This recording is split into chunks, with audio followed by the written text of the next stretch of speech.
Muchísimas gracias, pastor. Muchísimas gracias a toda la congregación por el tremendo placer, el tremendo honor de poder estar en este lugar. Me siento realmente honrado y muy bendecido. Y a la vez quiero felicitarles porque Blaise Pascal decía que el esfuerzo mental por aclararse las ideas es el fundamento de la moral. Si usted quiere ser una persona íntegra, si usted quiere ser una persona que vive y transmite virtudes y valores, debe aclararse las ideas. Y cuanto más si esas ideas tienen que ver con la verdad del Evangelio de nuestro Señor Jesucristo. Partiendo de la premisa que lo único que puede transformar su vida, nuestra familia y nuestra cultura es el Evangelio de Jesús. ¿Cuántos dan un aplauso al Señor por eso? Porque la verdad es que eso hemos experimentado, eso vivimos, eso sostenemos, eso cultivamos, eso enseñamos y eso predicamos. Hace un tiempo atrás llegó un estudiante a una reunión que hacíamos en la universidad. En esa reunión teníamos debates acerca de la existencia de Dios, sobre Dios. Habían juristas, habían economistas, habían filósofos, antropólogos, casi todos con títulos doctorales. Unos estudiaban en Múnich, otros estudiaron en Salamanca, otros estudiaron en las grandes universidades que realmente dan un título importante por el esfuerzo de dedicar lo que dicen comúnmente quemar las pestañas por el intelecto. Y llegó este joven y nos dijo, yo no sé cómo ustedes en pleno siglo XXI creen en Dios. Es más, cómo ustedes en la era de cuando hay más ilustración que nunca pueden ir a una iglesia o simple y sencillamente tener fe en algo que realmente es un mito. Yo soy científico, dijo el joven, y por eso no creo en Dios. Y la primera pregunta que yo le hago a este joven estudiante, un poco altanero, un poco apático, como diríamos en nuestras culturas, un poco creído, ¿en qué Dios no crees? Y se echa para atrás. Cuando yo vi que se echó para atrás, yo ya sabía que perdía el debate. ¿Cómo así? Solo en la India hay 700 millones. ¿En cuál Dios no crees? En el de ustedes. Ah, ¿tú eres un ateo judeo-cristiano? Sí, me dice. Pero no, lo que pasa es que yo no creo en la iglesia porque la iglesia está llena de hipócritas. Pero eso es una mala evaluación. Porque tú no puedes analizar y evaluar el mensaje de Jesús por la práctica de sus fieles. Eso es antiintelectual. Es que yo soy científico, no te estás moviendo en un ambiente muy científico, porque la ciencia no está para aprobar o desaprobar a Dios. La ciencia está para medir en el espacio y tiempo el mundo de la naturaleza, y Dios está mucho más allá que la naturaleza. Es algo sobrenatural, se cree por fe. Pero es que el cristianismo no ha impactado la cultura. ¿Cómo? Y ahí empecé. ¿Tú conoces la cultura greco-latina? Pues sí, claro, la he estudiado. Bueno, Aristóteles decía que la mujer estaba entre el animal y el esclavo. Platón, cuando se oponía a los poetas griegos que hacían antropomorfismos de las deidades de la mitología griega, decía algo así como: no te deseo mal, pero ojalá que te reencarnes en una mujer. Y como han expresado los que me han antecedido, la mujer en la cultura greco-latina no valía absolutamente nada y recibía el título latino de res, que hoy nosotros entendemos como cabeza de ganado, pero que en el latín clásico significa cosa. Porque la mujer era un objeto en la alta cultura greco-latina que todos nosotros disfrutamos por sus rutas comerciales, por el arte en el mármol, inclusive por el famoso derecho romano que hasta el día de hoy se enseña en las universidades. ¿Pero qué dijo el cristianismo? Como decía muy bien el pastor Jacob, ya no hay judío ni griego, no hay esclavo ni libre, no hay varón ni mujer, porque todos vosotros son uno en Cristo. Y el Evangelio transforma la cultura. La verdad de la palabra del Señor dignifica a la mujer. ¿Por qué? Porque nuevamente, insisto, solo la verdad del Evangelio puede transformar su vida, mi vida, la vida de esta comunidad y la vida de esta nación. Entonces yo le decía a este joven, ¿cómo es que el cristianismo no ha impactado la cultura? Si el esclavo, la esclavitud marcial, el romano cuenta en uno de sus epigramas cómo la gente después de comer y beber azotaba a los esclavos para reírse de sus gritos. El propio Plinio el Viejo Sostiene que los esclavos a veces eran mutilados para mayor diversión.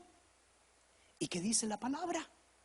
Y vosotros, amos, haced con ellos lo mismo, dejando las amenazas, sabiendo que el Señor de ellos y vuestro está en los cielos y que para Él no hay acepción de persona. Y el cristianismo rompe con la estructura de la esclavitud, que era algo normal. Y que aunque hasta el día de hoy prevalece en muchas de nuestras naciones, nuestro anhelo es que el Evangelio pueda transformar esa estructura que rompe con los principios y la dignidad del Señor. Entonces, ¿de qué me estás hablando? Le decía yo a este joven. ¿Cómo que el cristianismo no ha impactado la cultura? Si le dio dignidad a la mujer cuando nunca se tuvo que haber perdido, porque tanto ella como nosotros somos coherederos del reino. John Newton, William Wilberforce lucharon en contra de la esclavitud, comenzando un movimiento abolicionista que luego llegó a todo el mundo. Martin Luther King se inspiró en William Wilberforce y ambos se inspiraron en el profeta Oseas. Sueño con una realidad diferente. Sueño con un mundo mejor, cuando volvamos a la esencia de la verdad del Evangelio, porque solo el Evangelio transforma la cultura. Démosle un aplauso al Señor, porque esto es profundamente impresionante. Por eso ellos decían, la verdad es que no me asusta la gente mala, lo que me entristece es el silencio de la gente buena. El enfermo. En la cultura grecolatina, en el primer siglo, los únicos que tenían o podían tener un médico de cabecera eran alguien que recibiera un sueldo como Messi o Cristiano Ronaldo. Es más, cuando había una peste, los primeros que iban eran los médicos.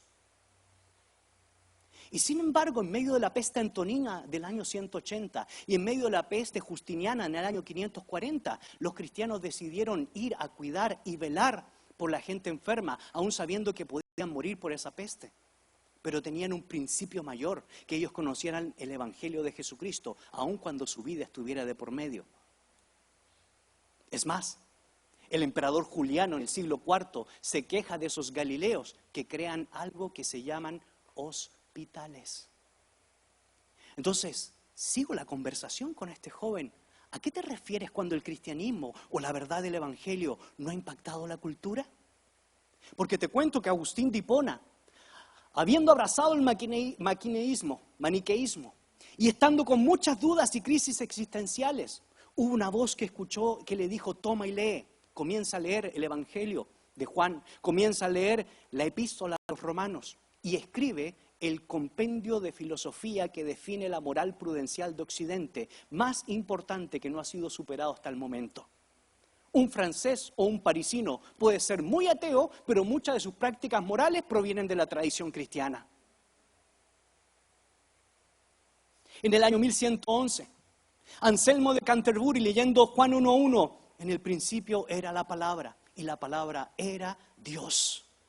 Y eso a él le lleva a la conclusión, o hacerse la pregunta, ¿cómo fue que Dios se hizo hombre? Y para encontrar la respuesta desarrolló esta expresión en latín, fides quaerens intellectum. La fe tiene que buscar entendimiento. La fe se piensa, la fe se estudia, la fe se apropia y la fe sirve para transformar la cultura. ¿Y saben lo que crea? Algo que nosotros conocemos como universidad. Año 1111, 1112. Y de ahí viene la Universidad de Bolonia, viene la Universidad de Heidelberg, la Universidad de Salamanca. Todos, hoy por hoy que hemos pasado por una universidad, debemos saber que fue el impacto del Evangelio en un hombre que se pregunta, ¿por qué? Porque solo el Evangelio, la verdad del Evangelio, transforma la cultura. Y el muchacho estaba... Martín Lutero en el año 1517... antes de pegar las 95 tesis en la puerta de la iglesia de Wittenberg, estaba preparando un seminario sobre la carta de los romanos. Y la lucha que tenía él era que él creía que por medio de su propia justicia podría encontrar o el beneficio de Dios o simple y sencillamente adquirir la salvación. Hasta que se encuentra con Romanos capítulo 1, donde entiende que más el justo, por la fe, vivirá. Y se da cuenta que no es por su justicia, sino es por la justicia de Dios. Y eso lo inspira tanto que traduce el Nuevo Testamento al alemán y esa es la base de la gramática alemana hasta el día de hoy. Pero no solo eso, El impacto de la Reforma Protestante a la cultura fue que se desarrolló una visión bíblica del trabajo, una visión bíblica de los bienes materiales, una visión bíblica de la educación, una visión bíblica de la supremacía de la ley, una visión bíblica de la ausencia de delación o de la mentira, de la beneficencia, de la recuperación del valor de la mujer, del arte y de la ciencia. Los libros de historia que analizan los detalles de los fundamentos legales y fundacionales de esta nación sostienen que el Mayflower venían con 3 libros: El sentido común de Thomas Paine, La institución de la religión cristiana de Juan Calvino y las Sagradas Escrituras. Y cuando en 1776 le preguntan a Benjamin Franklin qué estaban haciendo encerrados en Filadelfia, estamos sentando la base de una nación con principios judeocristianos. Y mire lo que pasó por haber sacado el Dios de la Biblia de la escena cultural, de la escena política, de la escena económica, de la escena educacional y querer destruir a la familia. ¿Entiendes? Le decía yo a este estudiante que la verdad del Evangelio sí ha transformado la cultura. Ahí cambió su forma de dialogar y de discutir. Bueno, al parecer sí.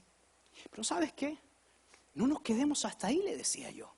La Universidad de Ginebra en 1559 se funda lo que nosotros conocemos como la Academia, que es la base del suizo Johann Heinrich Pestalozzi, que inspirado en este texto, instruye al niño en su camino y cuando fuere viejo no se apartará de él. Llega a la educación, llega a la conclusión de que solo la educación acabará con la pobreza. Johann Lippershine en 1605 inventó el telescopio y sugirió a Galileo Galilei los métodos eficientes para las observaciones astronómicas. ¿Saben quién se inspira? Los cielos cuentan la gloria de Dios y el firmamento anuncia la obra de sus manos. Robert Boyle enunció la ley de Boyle y creó la química moderna y fundó lo que nosotros conocemos como la Royal Society. Con su dinero también apoyó para la traducción bíblica del Nuevo Testamento al turco. James Bradley, cálculo de las longitudes por medio de eclipses lunares. Edward George von Kleist, el primer condensador eléctrico.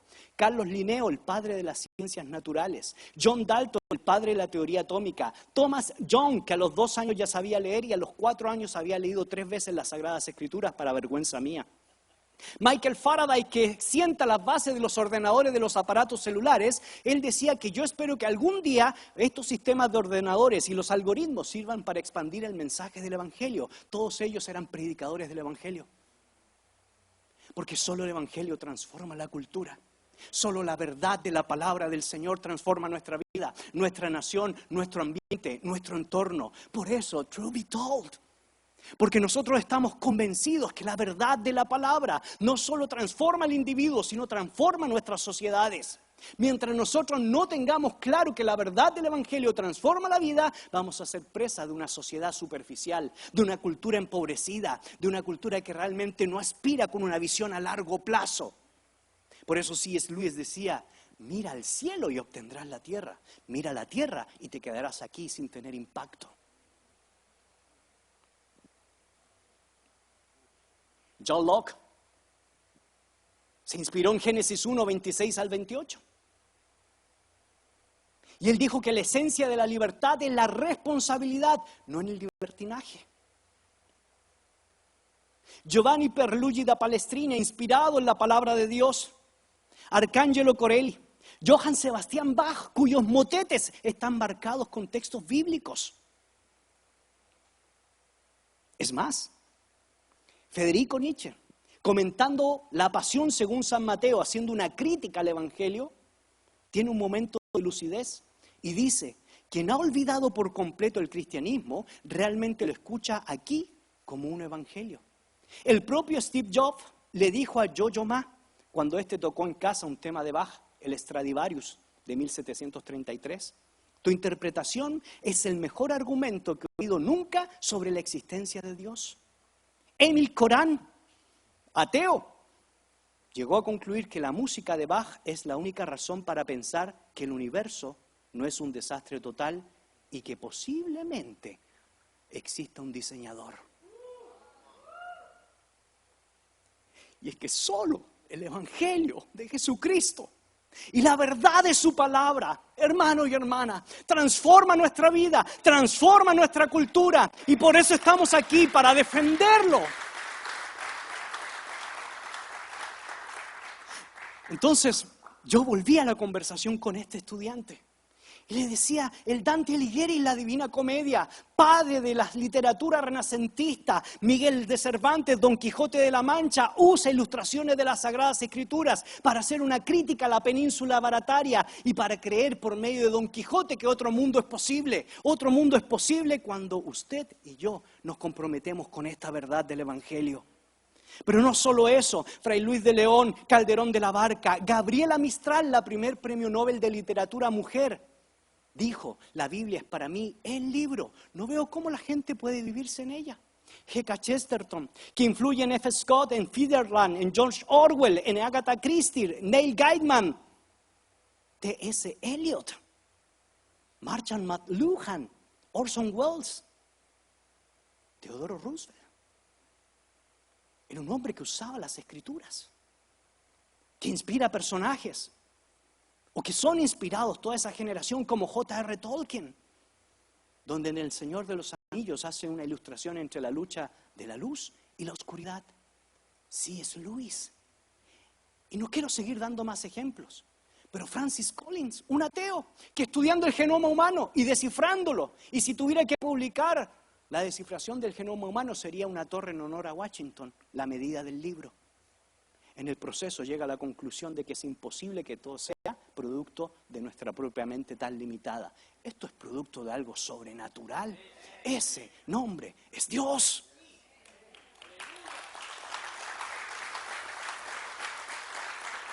Entonces yo les decía al estudiante, ya para esa época, para su tiempo ya no quería seguir conversando con uno. ¿Tú crees en Jesús? Bueno, creo que es posiblemente un maestro de moral. ¿Crees en el Nuevo Testamento? No, no existe, no podemos probarlo, que haya sido una realidad. ¿Crees en Homero? Sí. Homero escribe en el año 900. Recién encontraron copia en el año 400. Solo tenemos 643 copias. ¿Crees en Platón? Por supuesto, yo soy profesor de filosofía. Él escribió en el año 380, recién en el año 900, antes de Cristo, recién en el año 900 después de Cristo se encontraron manuscritos, solo tenemos 7. ¿Crees en Aristóteles? Por supuesto, el padre de Occidente. Él escribió el 350, recién en el año 1100 con los escolásticos de primera orden se encontraron copias, solo tenemos 10. ¿Crees en César? Sí.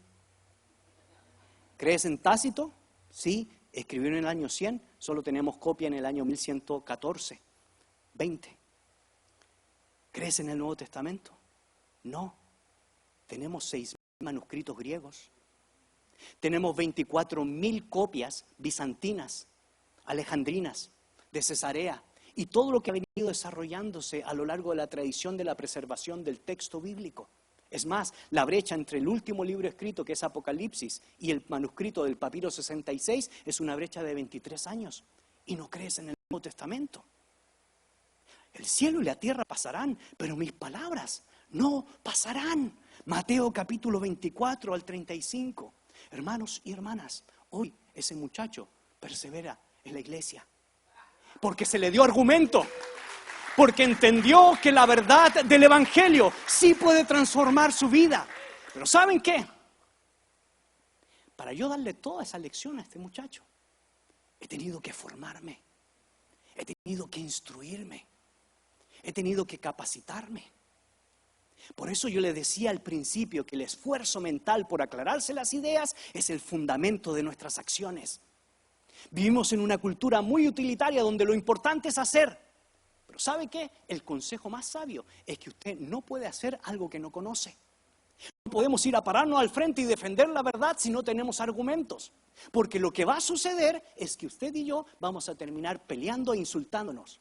Y cuando empezamos a insultar es porque ya se nos acabaron los argumentos.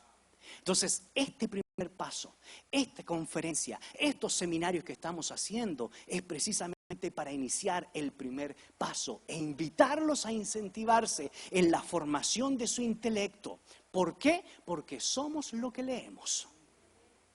Si no leemos la palabra y si no nos alimentamos de literatura, ciencia, arte, no sabremos cómo responderle a nuestros hijos sobre los avatares de este mundo. Entonces, esta es la introducción y ya se me fue el tiempo. Quería traerles esto, hay mucho más que decir, pero bueno, ahí están los libros.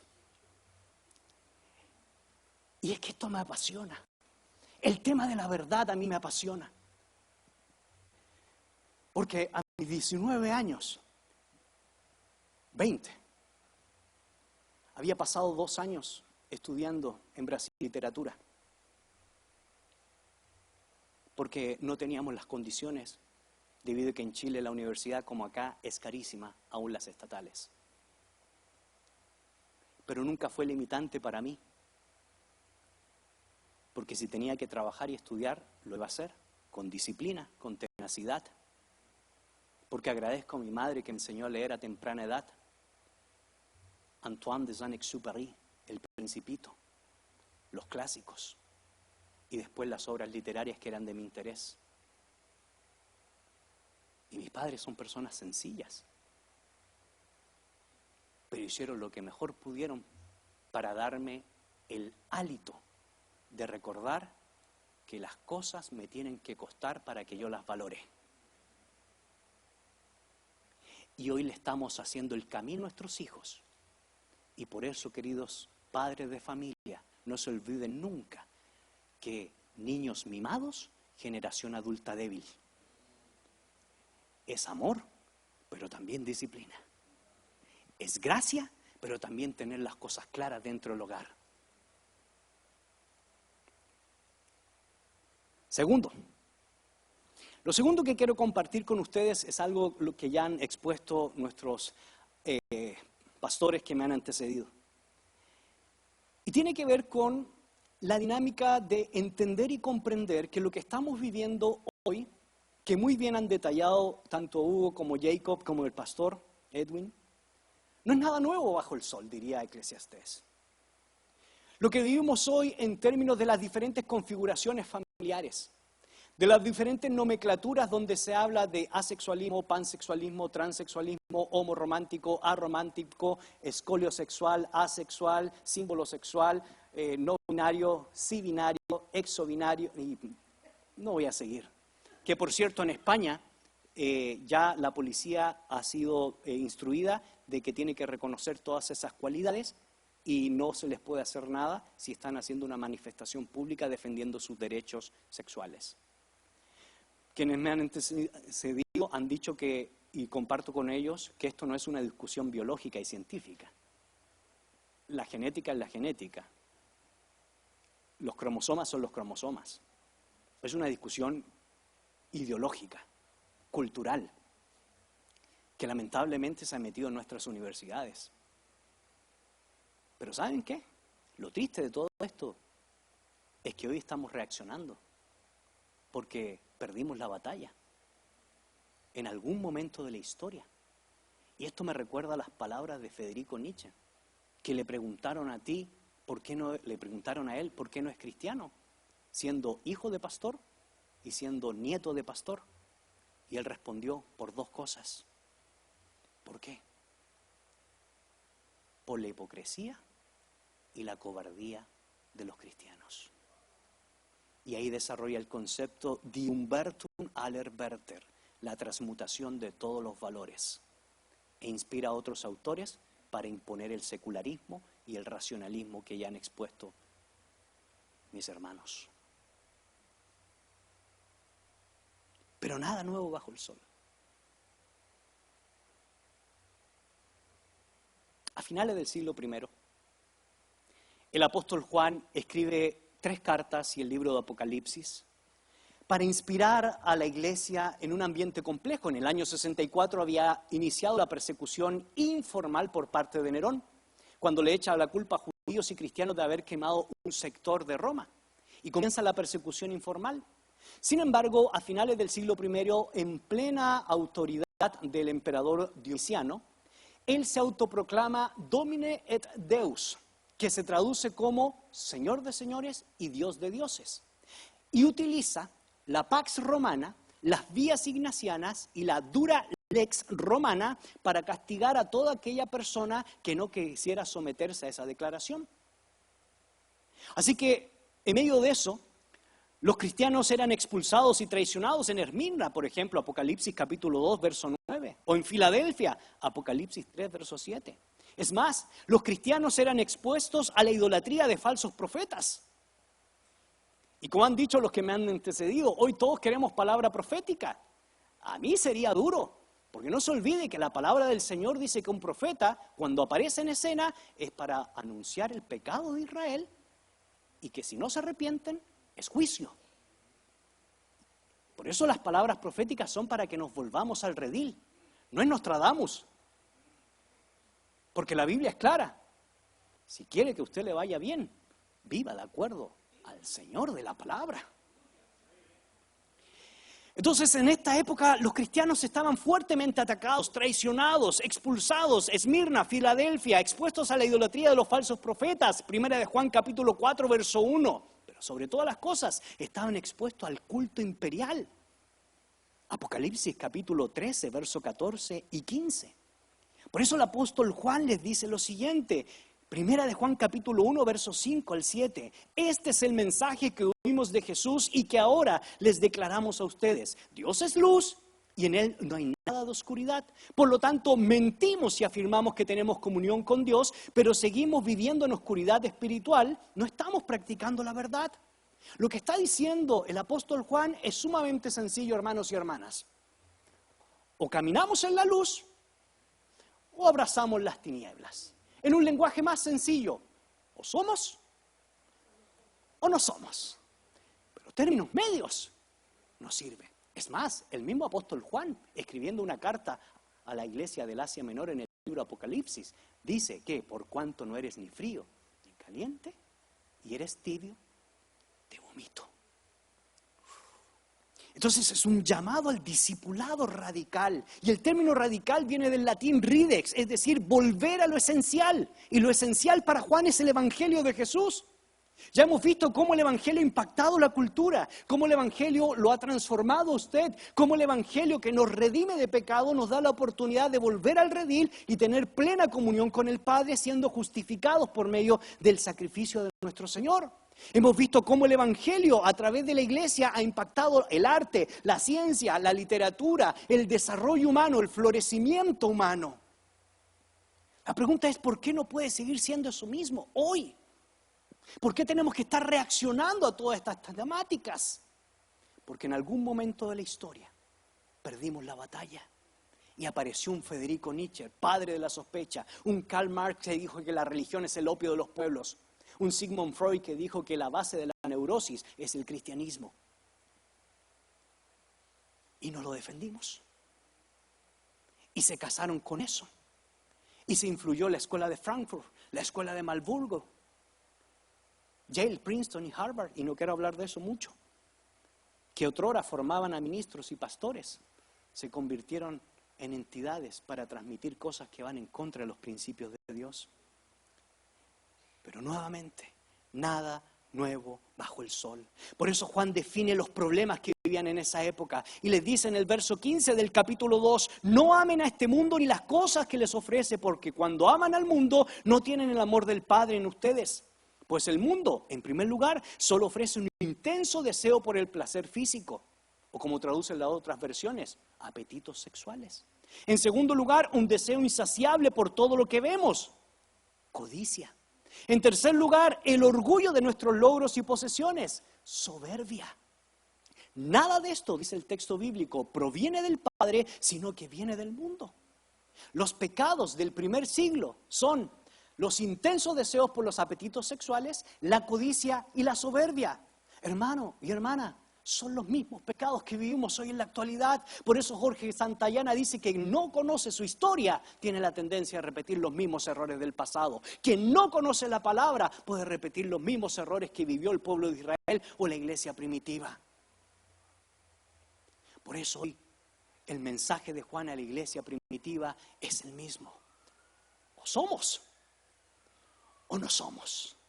O vivimos la verdad que es luz y esperanza para nuestra vida, o nos casamos con el poder imperial de la época para vivir momentáneamente. Pero dentro de nuestra conciencia va a pesar de que tarde o temprano el hecho de vivir un tiempo más va a afectar nuestra vida y a nuestras familias. Policarpo de Esmirna, llevado rumbo al circo romano, le decían: niega a tu Señor y vivirás. Di que el emperador es Dios y tendrás facilidades y te apoyaremos y te daremos lo necesario para que vivas como un aristócrata en el mundo romano. Y Policarpo se para al frente de los soldados, a la par de la hoguera, y dice lo siguiente: hermanos y hermanas, 86 años he servido a mi Señor y he de negarle ahora. Prefiero arder 5 minutos en las llamas que arder por la eternidad. Hombres y mujeres valerosos necesitamos. Yo no quiero poner el pecho solo. El pastor Edwin tampoco, Jacob tampoco, Hugo tampoco. A principios de noviembre me voy al Art Forum a Londres. Me invitó Jordan Peterson y Os Guinness para reunir a un grupo de intelectuales de diferentes partes del mundo para oponernos al foro de Davos y a toda esta agenda globalista que quiere socavar el espíritu cristiano. Y vamos a ir, y vamos a poner el pecho. Y yo estoy dispuesto a dar mi vida por una causa, no la mía, la causa del Evangelio de Jesucristo. Y no quiero estar solo. Pero todo esto parte en casa. Y es que el mundo es un intenso deseo por el placer físico. El mundo es codicioso. El mundo es la soberbia. Lo que vivimos hoy en términos del ámbito sexual, como ya han dicho mis hermanos, no es nada nuevo. En esa época estaba la epopeya de Gilgamesh, de la cultura de la tradición de la antigua Mesopotamia, las placas de terracota eróticas, que eran una especie de manuales de instrucción para adolescentes, lo que modernamente sería Playboy o la pornografía en Internet. El vocabulario ugarítico de la creación son actos sexuales que rompen con lo establecido por Dios, Ras, Shamra. Los templos principales de Uruk estaban dedicados a la diosa del sexo, Inanna en Sumeria, Ishtar en Babilonia, Astarte en Fenicia, Afrodita en Grecia, Venus en Roma, y la figura era una sacerdotisa, por los demás recibía el título de hieródula o hieródulo.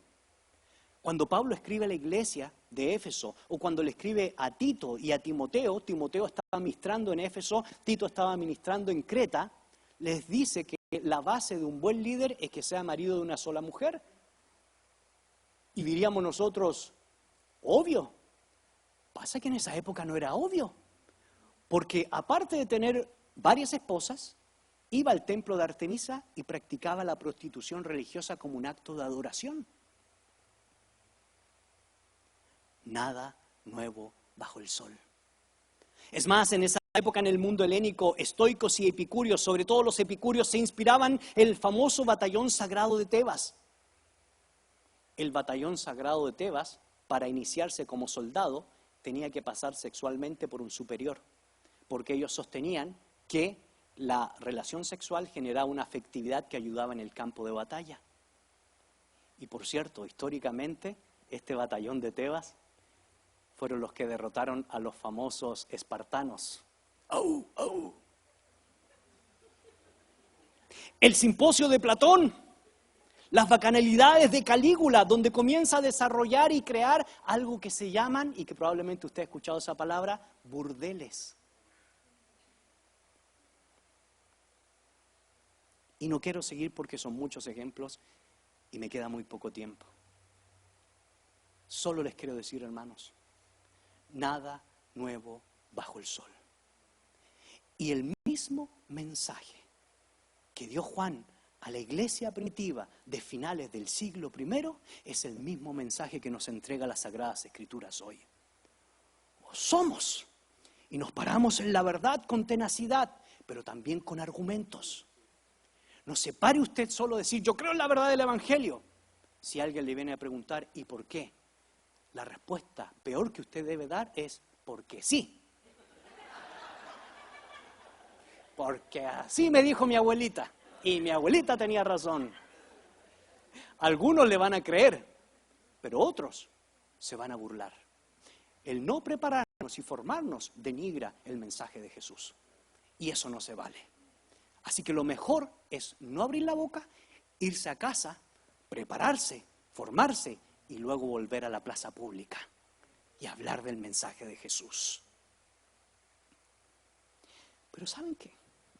Lo que está viviendo la iglesia primitiva ya se había vivido en el Antiguo Testamento. Génesis 18, Sodoma y Gomorra. Muy bien lo define Ezequiel capítulo 16, verso 49 al 50. He aquí que esta fue la maldad de Sodoma, tu hermana. Soberbia, saciedad de pan, abundancia de ociosidad.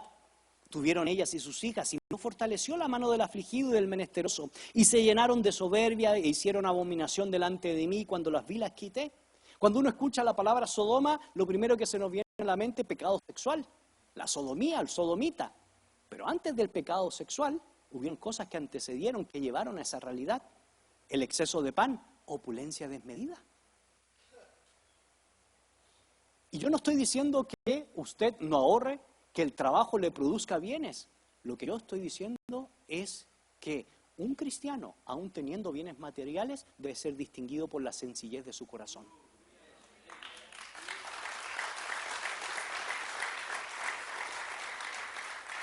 El segundo pecado de Sodoma era el exceso de ociosidad.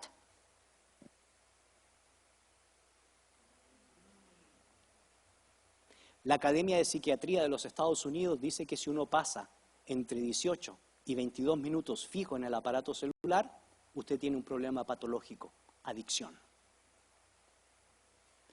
Y es más, si usted ve el teléfono celular de noche con la luz apagada aquí al frente, eso genera un problema estroboscópico. Y usted se queja porque siente que no descansó en la noche y tiene problemas de cefalea o ha iniciado los problemas de mácula, catarata o desgaste en su retina. Esto que fue creado por Michael Faraday para anunciar el mensaje del Evangelio, hoy está destruyendo a familias. No es posible que vamos a un restaurante donde está toda la familia junta y no se miran las caras, porque están todos con el aparato celular. Y los estudios antes decían, es que los adolescentes, esto ahora no es de adolescentes. Lo más terrible es que esto lo están haciendo los adultos, son presa de esto.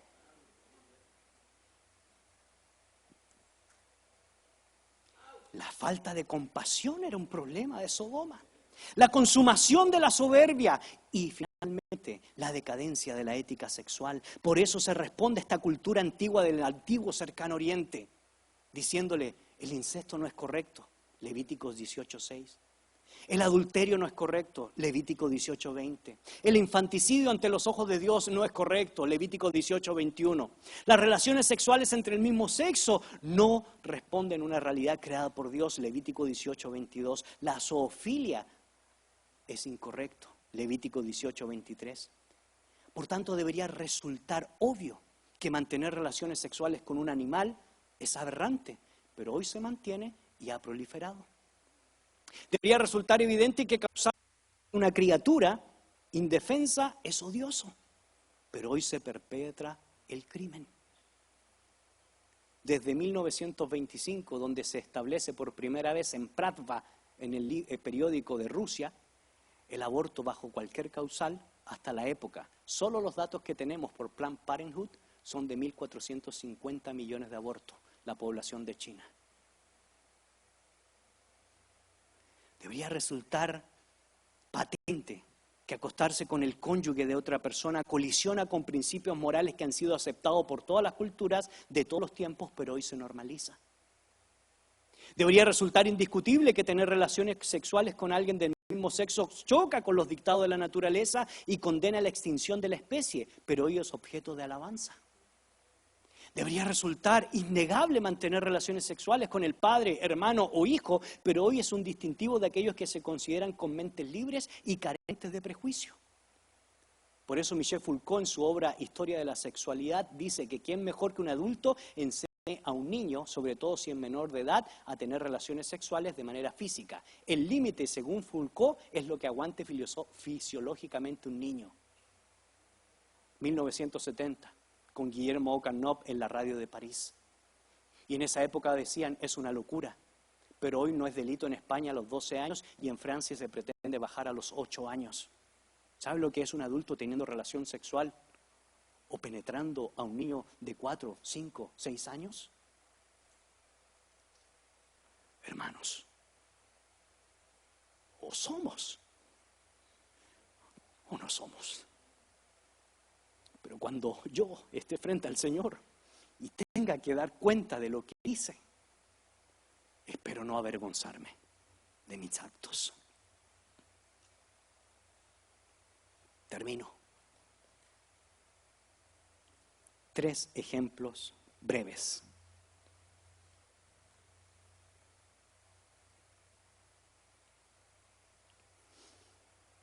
Padres y familias, tomen una decisión hoy de que usted y su casa sirvan al Señor. Por lo tanto, dice Josué, teme al Señor y sírvelo con todo el corazón.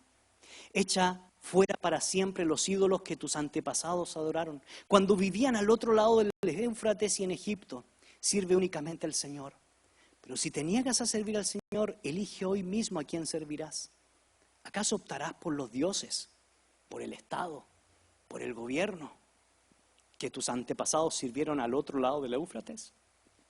¿O preferirás a los dioses amorreos, en cuya tierra ahora vives? Pero en cuanto a mí y mi casa, nosotros serviremos a Jehová.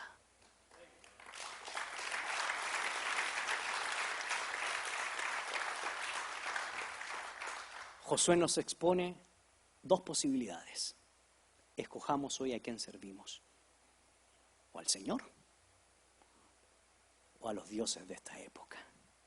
Él se pone como ejemplo, como un hombre entero, íntegro, con buen juicio y con el aval y respaldo de su familia, anuncia todo su decisión. Y el pueblo emocionado dice, sí, eso vamos a hacer. Y nos paramos al frente y nos comprometemos. Uno da vuelta a la página, entra al libro de los jueces y cada quien hacía lo que se le antojaba. Por eso una decisión frente al Señor no es una cuestión puramente emocional, implica la razón y un compromiso genuino. Segundo, padres de familia, invirtamos en la formación intelectual, moral y espiritual de nuestros hijos. Un dicho popular dice, prepara al niño para el camino, no el camino para el niño. Padres de familia, no le hagan las tareas a sus hijos. ¿Cómo usted le va a enseñar integridad a su hijo si usted le está haciendo las tareas? Yo no sé si la nota es de 1 a 100 aquí, de 1 a 10, de 1 a 100. Yo prefiero que mi hijo traiga un 80, pero que sea producto de su esfuerzo y yo enseñarle cómo hacer y no hacerle la tarea. Porque yo después no le puedo enseñar integridad a mi hijo. En los pequeños detalles están las grandes diferencias. En los pequeños detalles están las grandes diferencias. Por eso Proverbios 17:6 dice, corona de los viejos son los nietos y la honra de los hijos sus padres. Salmo 112:1-3, dichoso el hombre que honra al Señor y se deleita obedeciendo sus mandamientos. Mire lo que dice el texto, sus hijos tendrán poder en la tierra y serán bendecidos por su integridad. Su casa rebosará de bienestar y de riqueza y su justicia permanecerá para siempre. Hermanos y hermanas, cosechamos lo que sembramos. El hijo sabio hace feliz a su padre, el hijo necio hace infeliz a su madre. Proverbios 22:6, instruye al niño en su camino y aun cuando fuere viejo no se apartará de él. La palabra instrucción aparece solamente 5 veces en el Antiguo Testamento según esa categoría. Y la mejor traducción que uno puede hacer de ese machal imperativo hebreo es dedica tiempo. Por eso podríamos decir, dedica los primeros pasos al niño en el camino recto y cuando fuere grande va a saber decidir. La palabra hebrea para educación es jinuj y también significa dedicar.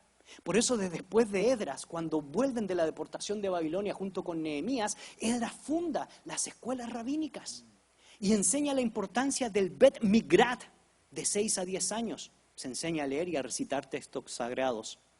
Del Bet Talmud de 10 a 15, la ley oral, los mandamientos, Halaká, Hagadá, Mishnah. Y el Bet Midrash, donde se inspira para seguir a los sabios del pueblo. Lucas 2:52, Jesús siguió creciendo en sabiduría y estatura y cada vez más gozaba del favor de Dios y de toda la gente. Padres de familia, invirtamos en la educación y en el crecimiento intelectual de nuestros hijos. Padres de familia, invirtamos inclusive en el cuidado del cuerpo de nuestros hijos. El área física es fundamental, somos templo del Espíritu Santo y hay que cuidar nuestro cuerpo. Invirtamos en ellos para que crezcan en gracia con Dios. La espiritualidad de nuestro hogar es fundamental.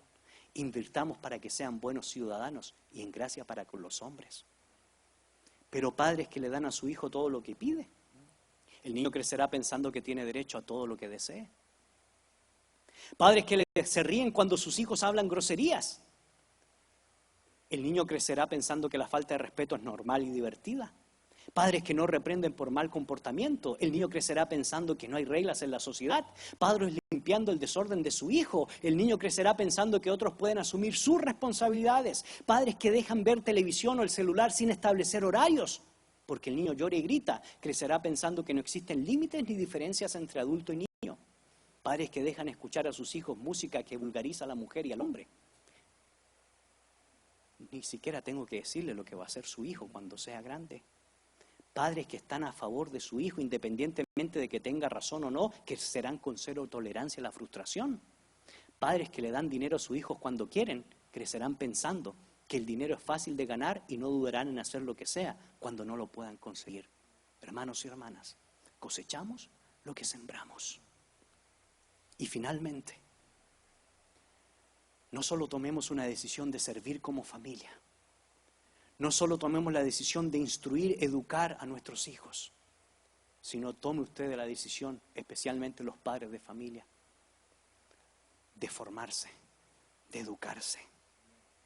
El texto bíblico en Efesios capítulo 6, verso 2 al 4 dice: honra a tu padre y a tu madre, que es el primer mandamiento con promesa, para que te vaya bien y tengas una larga vida sobre la tierra.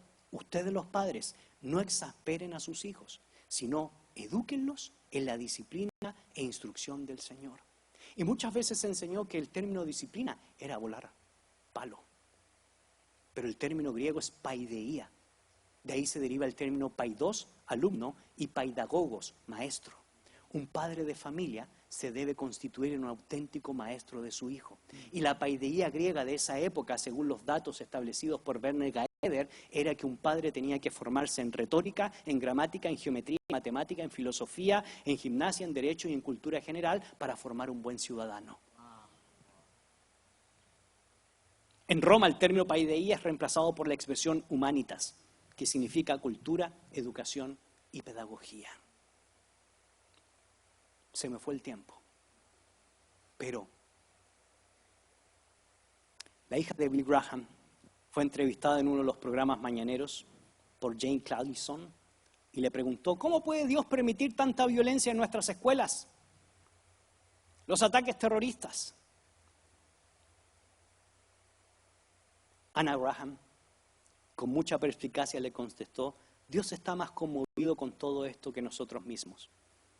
Pero como por años les hemos estado pidiendo que salga de nuestro hogar, de nuestras escuelas, del gobierno, de la economía y de nuestras vidas, como decía Jacob, Él es caballero y nos da el gusto.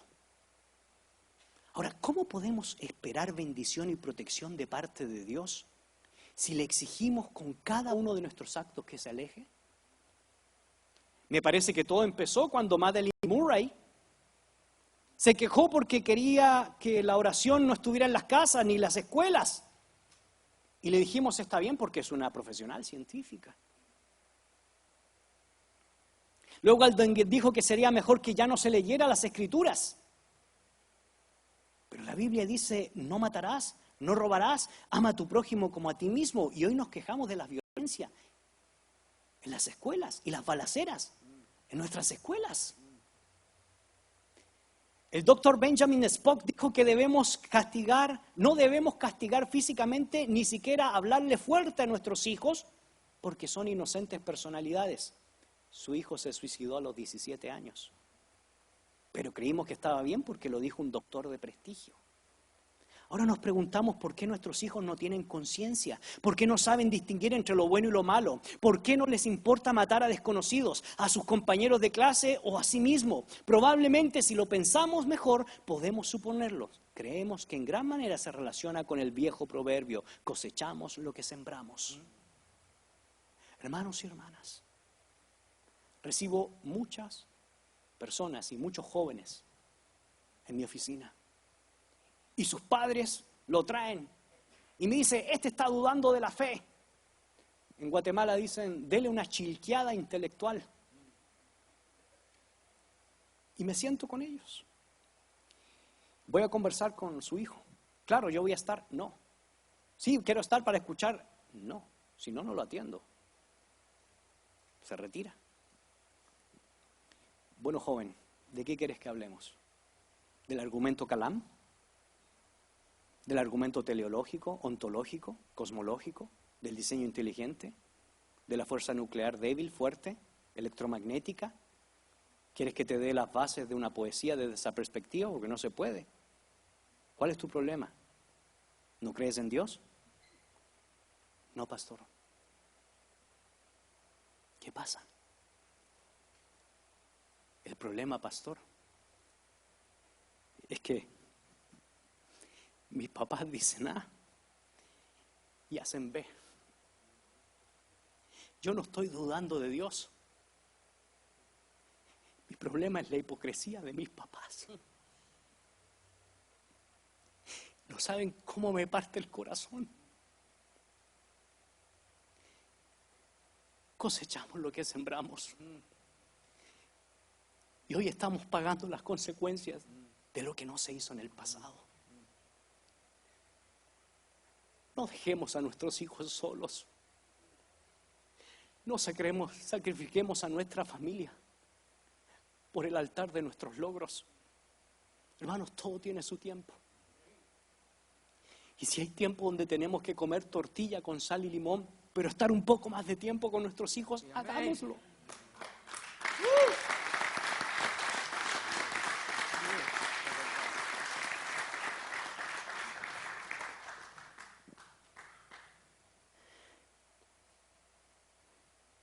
Y el que estaba sentado en el trono dijo, he aquí, yo hago nuevas todas las cosas.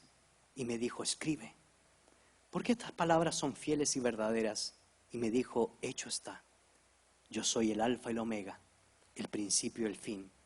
El que tuviere sed, yo le daré gratuitamente de la fuente del agua viva. El que venciere, heredará estas cosas. Y yo seré su Dios, y él será mi hijo. Pero, miren quiénes son los primeros, los cobardes, e incrédulos, abominables y homicidas, fornicarios y hechiceros, idólatras y mentirosos, tendrán su parte en el lago que arde con fuego y azufre, que es la muerte segunda. No seamos cobardes. Hoy estamos llamados a vivir por y para la verdad del Evangelio.